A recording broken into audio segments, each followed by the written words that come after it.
And now, with due respect, I'll first introduce and then invite Shri Rajeev Singh Thakur, IAS Advisor, NITI Aayog, Government of India, for the special address. An IAS officer of the 1995 batch Rajasthan cadre, Shri Thakur has served in various ministries, including Power, Defence, and DPIIT. Currently advisor at NITI Aayog, he oversees rural development, Panchayati Raj, and infrastructure, bringing vast policy and governance experience. He has also served in the Government of India in Ministry of Rural Development and Ministry of Road Transport and Highways as PS to Union Minister. Further, he has worked as Director in Ministry of Power, Joint Secretary in the Ministry of Defence, and Additional Secretary, Department for Promotion of Industrial and Internal Trade before joining NITI Aayog. Please put your hands together and welcome on the dais Shri Rajeev Singh Thakur. A very warm good morning to all. Thank you so much, the organizers, for having me here for the 6th Conclave on Rail and Metro. I'm very happy to be here. And as we see, and I was also discussing just prior to the event, prior to the lamp ceremony with few participants, that how India is becoming a very attractive market for railways manufacturing and technologies related to railways, and obviously with greater public infra investment by the government, especially in the last 10 years, and having a current size of almost 2.50 lakh crores for railway sector itself, and similar side around for the road sector, highway sector. So infra obviously is a big priority for the government, and as you are aware, in the current budget it's almost 11.50 lakh crore, the public sector infra push, whether it is railways, highways, seaport, airport, logistics sector.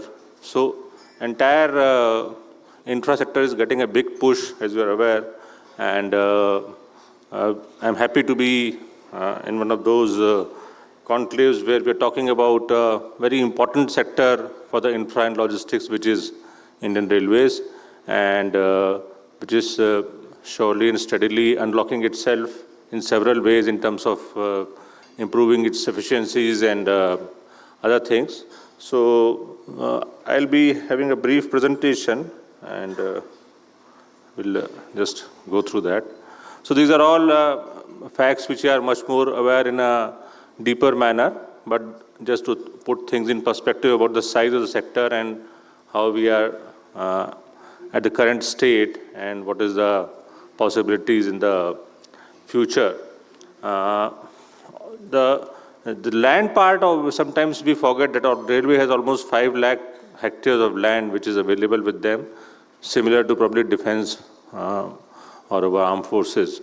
So, and sometimes in a very important urban areas where the land has become important, and one of the examples probably in the next slide we'll see which a PPP model has been created to develop the railway station or the areas around that. Similarly, the dedicated freight corridors, about which we'll also talk in some detail in the next slides, is really changing the scenario in terms of reducing logistics cost and taking especially cargo from the northern part of the country to the port sides, which is a big boost to the entire endeavor. So I was talking about this development of railway stations. This is a picture of Bhopal, which is not a Bhopal railway station, but a station which is in the outskirts, which was earlier named Habibganj. Now it is called Rani Kamlapati. And it is like a virtual small airport, if you haven't seen, and maybe some of you have seen. It's really a treat to see the change in the entire perspective or the experience which we have when we enter a railway station. So that is one model which is being worked upon, and hopefully as we learn further, we'll learn more, because PPP is a new thing in railways as compared probably with the highways, which is a much more grown sector. But I think gradually as we move, we learn and we tweak things as per our experiences. Model share has been always much talked about thing directly related to our emissions and greenhouse gas effects and all those things, and also more efficiency. And 45% is the aim.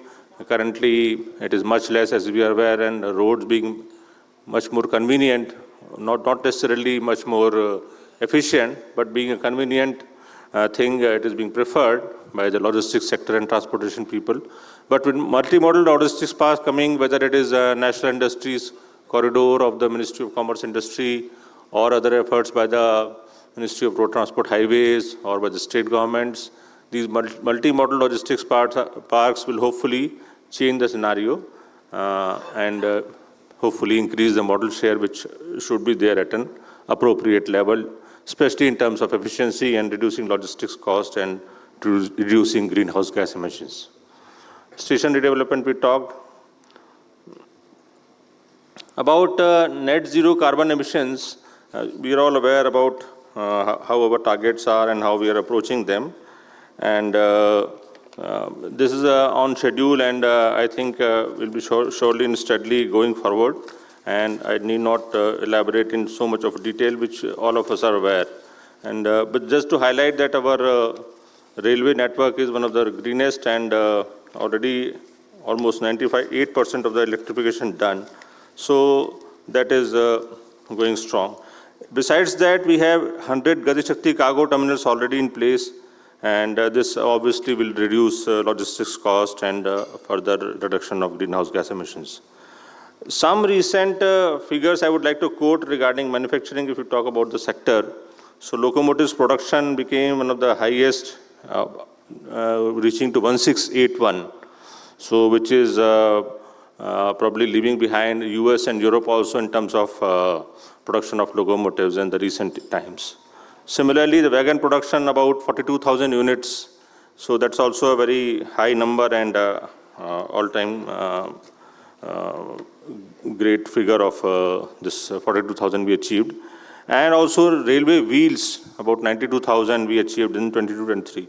So all these things I'm saying is because if you see, compare with the past, and also although we have miles ahead to travel, but still I think we are moving in the right track.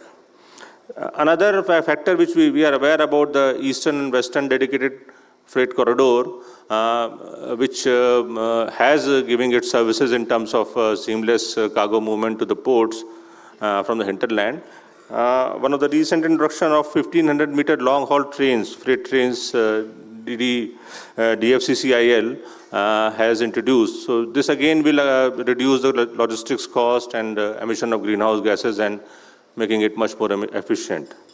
Similarly, the dedicated freight corridor has also introduced the concept of trucks on train, again improving the multimodal part of the entire system. This regenerative braking and HOG, you all are aware, so I'm not going into the detailed aspect about it, but just to highlight that these are the things which we are doing in the sector. And NITI Aayog's role in the entire initiative is that the approach has been that Ministry of Railways and NITI Aayog are working together on several sectors, whether it is primarily focusing on increasing the model share of railways, which has been a much talked about and much sought after thing. Reason we are all aware that why we want to have a increased model share of railways. Globally also, if you see 35-37% or maximum 38-39% in developed countries, we have railway share, but obviously in our country it is around 25% or so. So it is not the case that we want to move it beyond the global averages, but at least 5, 7, 10%, whatever a reasonable share of railways should be there in the entire logistics and transportation sector we are trying to strive for. And for that, whether it's a railway plan or the budget or the other activities, we're trying to align with the Ministry of Railways, and NITI Aayog is accordingly playing its part. About renewables, because we are all very concerned about the greenhouse gas emissions and the climate change part. So These are some of the figures, but already about 500 megawatt of solar plants have been commissioned by the Indian Railways, and similarly about 100 megawatt of wind power already commissioned. So these are not just targets, but already commissioned in terms of whether it's a solar or a wind power. So all these things we are all aware, but some of the things have started happening, whether it is the manufacturing of locomotives or whether it is dedicated freight corridor, whether it is wind power, solar power, all these things are happening, and now we have to maintain the pace and to grow accordingly, according to our size and potential. Once we want to achieve when we want to achieve the 30 trillion target by 2047 to make our country a developed economy. So Indian Railways will also play a very important and critical part, I'm sure, and that will also contribute equally for the economy, whether it's creation of jobs in railways per se or ancillary industries, and also through the private sector investment, which is coming in a very big manner. So all these things will hopefully make a very win-win situation for all, whether it's a private sector stakeholders or for other people in the public sector. Lots of companies are there within the Indian Railways ecosystem and also aligned to them. So once we strive towards our 2047 goal, obviously all the stakeholders have to come around and strive towards a common goal, and which I'm sure, because the potential we have still is untapped largely, and we will sure make it happen together. So I'll stop here and thank once again for the opportunity. Thank you so much.